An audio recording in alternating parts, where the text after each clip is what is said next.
got the best of both worlds. You've got people around you who are working. They're there when you need them. They're there, and then when you're not, you don't need them. They're just working around you to motivate you to work. Obviously, you've got the social side of that as well. I think you'll thank yourself down the line if you can have a clear separation between work and personal, whether that's side hustle or full-time solo. Yeah, I think you know what, I think you're really spot on with the separating. I'm at that stage now with my business where I'm free to go wherever I want and work in coffee shops or in offices and stuff like that from clients and things. But because I do a lot of work at home is not my switch off place anymore, which you've probably been through as well before you go the co-working space where you're like, because I'm here. I never worked from home. I went to a co-working space straight away.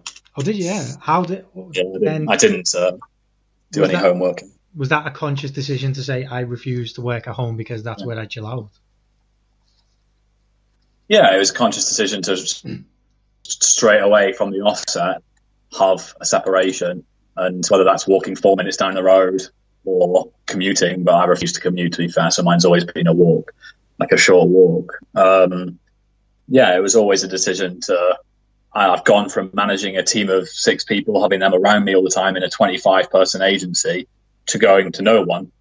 Of course, that's going to be an extreme difference. So if I can make that easier by having people around me, then a co-working space is the perfect scenario for me, as well as separating work and personal out.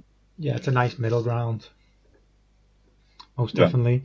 So we've talked about you running the business and the side hustle and all these things. So specifically for your business out, whether it's Graft or whether it's Profoundry, is there one tip that you would give someone to get the most out of their day? Do you sit in the morning and plan your day? Do you have a weekly planner? How do you structure your time to get the most out of it? It's probably one of the things I need to learn to do.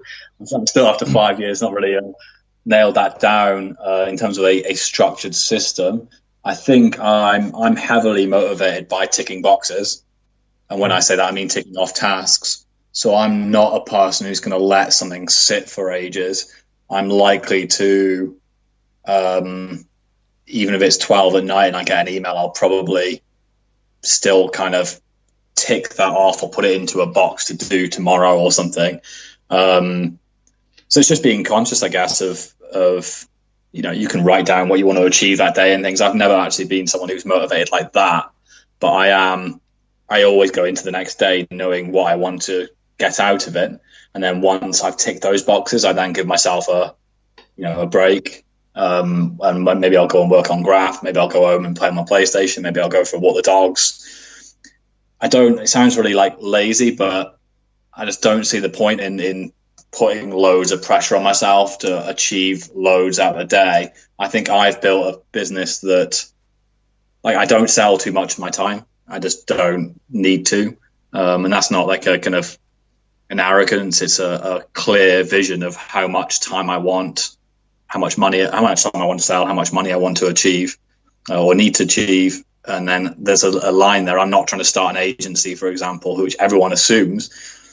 If you're going solo in the digital marketing world, you want to become something bigger than yourself and you want to start an agency. I'm perfectly happy to carry on being nimble and solo and, work how I work. It's worked so far and I don't see why it would need to change. For me, it's just like, going back to what you said before, it sounds like you very much, I work to live, I don't live to work. I think it's one thing saying it, it's another thing like actually applying it. And I think if you set out with that vision, then it structures everything around it, rather than it's like 5 years down the line realizing that you're working more, double as much as you did when you were full time.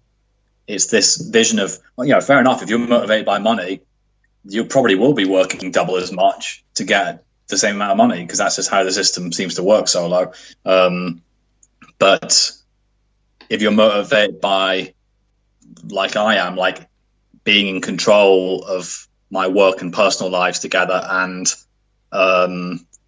having something that funds my personal lifestyle and whatever else I'm in control of, and gives me time to live and time to enjoy stuff, rather than this concept of I want to build the biggest business the quickest I can and make the most money I can. If that's your motivation, then you're probably going to have quite a stressful existence, whether you're solo or full-time or whatever. But if you go into it with a mindset of, I can create something that utilizes the services the skills and I've experienced to create services or products, whatever it is, and I can sell those for a certain amount and make a certain amount of money that pays my personal and work bills, and have some time left over in the week or in the day to do stuff and enjoy life, then I think that's far more rewarding than having this, I retire at 40. I almost killed myself to do so, and I've got £1 million until I retire or whatever. Yeah, that's not really. Yeah, I'm happy to work until I can't work.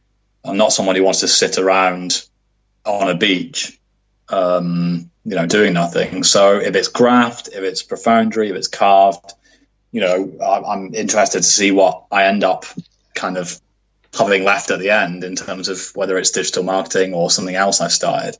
But it's all through a kind of underlying, like a logic of how I want to work and how much I want to work and things that dictates all that. So you mentioned a lot before about the work-life balance, and you only sell a particular amount of your time so that you can be comfortable, you can play PlayStation, you can take the dogs for a walk, and there's no real pressure on you to to go not go above and beyond, that's the wrong way, but you sell a particular amount of time so that you have a particular amount of time to yourself. So then how do you manage working with teams across the world? Like you work with teams in Dubai, in the US and stuff like that. How, with the different time zones and the different expectations of those guys, how do you manage that process? I suppose it's being as transparent as you can from the start, that you're not trying to paint a picture that you're a lazy person or anything like that. You're trying to paint a picture that you have a certain amount of time and they're getting that time as well. Like, if I can't sell, or I don't want to sell loads of time, then I'm going to be very selective about the types of businesses I sell that time to, aren't I? I'm not going to sell loads of days or money's worth of business to a client that's likely to take the piss and use more than that amount of time. Because obviously, if a client isn't good at communicating, or tends to always over expect you to do more or something, then if I can get those warning signs at the start, then I'm probably not going to work with them. I'm going to probably go with a guy who's much more concise with his explanations of things. His understanding of digital marketing and the value of digital marketing is good, but he wants to leave it to me. He understands that I've got 10 years experience, he's got none, and I'm going to ask a lot of good questions and get a lot of insight from his business, and then I'm going to apply that to set up my marketing campaigns. So it's about picking the right clients as much as it is about dictating to those clients how you're going to work.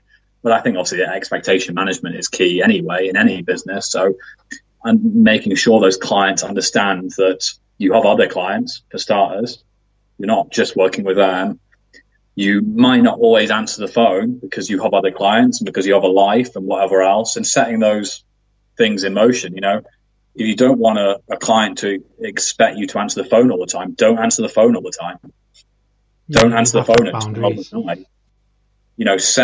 Set clear communication boundaries. For example, unless you record all phone calls, which I don't know many people who do in my service industry, and if you do, you have to tell people anyway, you're not going to have a paper trail of what was said. And if you haven't got a paper trail of what was said, then clients can say they said anything when it comes to, stuff going wrong or whatever else, and you have no proof. If you run everything via email or via, say, Skype chat or whatever else, or Slack or something, then you've got proof and a paper trail of what they said when they said it. And that'll be really important for whatever you do. And it sets boundaries of your time. You can reply to an email in your own time. You can't reply to a call in your own time. You have to pick up the phone or you don't pick up the phone. So understanding what communication formats work for your business, and then setting those from the start, that most of the communication is going to be through email, then some Skype calls to catch up about reports every month and whatever else. And as long as you set those boundaries, the client understands them as an agreed to understanding them, then you should be fine. Then you're good to go. So then we talked about a lot of things then, about setting personal boundaries, managing clients' expectations, communication elements of, are we going to talk over Skype? How often are we going to chat? If anything comes up in between, stuff like that. So what out of those things, or something different, would you say is the most important lesson that you've learned since going solo and since having your own consultancy? Is there something that really stands out to say, I'm glad that is the thing I've done? I think the setting of boundaries and having a clear mindset of what type of business I want to run. And when I say type, I suppose I mean like an internal culture that I set myself. The kind of the underlying theme is avoiding things that cause stress. And if you've worked in an agency, you'll probably have a good understanding of what creates stress for you, stress for the client. So for example, I don't do any contracts because if I'm performing, then I should be getting business and have business that stays. Why should I force someone to be contractually obliged to stay with me when I'm not achieving what they're hiring me to achieve? So by not having contracts, you avoid this kind of awkward 6-month review. And granted, it's harder. Like you've got to make sure you're performing because someone can leave tomorrow. But I learned all those things that are barriers to entry and stress points that agency clients seem to have, and try to create a business that does the opposite, whether that's being more transparent and not using smoke and mirrors and naivety to game a client, to get more money or whatever, and upsell services that aren't relevant, promising the earth and delivering nothing. So I'd rather not promise anything and deliver some good results than go, you're definitely going to get this result, and then not achieve it. So it's just logic, like elements of, not setting yourself up for a fall, really. Yeah, just be conscious of your abilities and expectations of a client. If you go in and you, like you mentioned before, you're going into agency meetings and you're selling them the world. If you undersell and over deliver, it'll always be better than the opposite way around. It will always be better than selling a service that you're incapable of achieving and sustaining at a particular level that they expect. Yeah, exactly. It's expectation management. It's education. Education is something that agencies thrive on a lack of for their clients, because the least educated clients are going to say yes to the most things, whether that's a 6-month contract, a 12-month contract, upselling, this, that, and the other. They're going to buy into all that because they don't know anything different. Whereas if I can educate my client to understand why this platform is more relevant than the platform they've been trying, and I can audit the platform that they've been trying and show that in black and white, then it's going to help me, because it's going to allow me to test the platform that I think is going to do really well for them, because all their target audience are sat there on that platform waiting for whatever their service is, or searching for their service. So it's just things like that, putting a little bit more time into the client education side of it, client management side of it, and being more transparent and more like putting yourself in their shoes. Imagine you're spending your money, not you're spending their money, and let's see how you budget it then, and how so the client comes to you and they've got £250,000 to spend in a year. You don't need to just go 250,000 divided by 12 spread across 2 platforms. You can test small amounts of budget, and a client will appreciate that.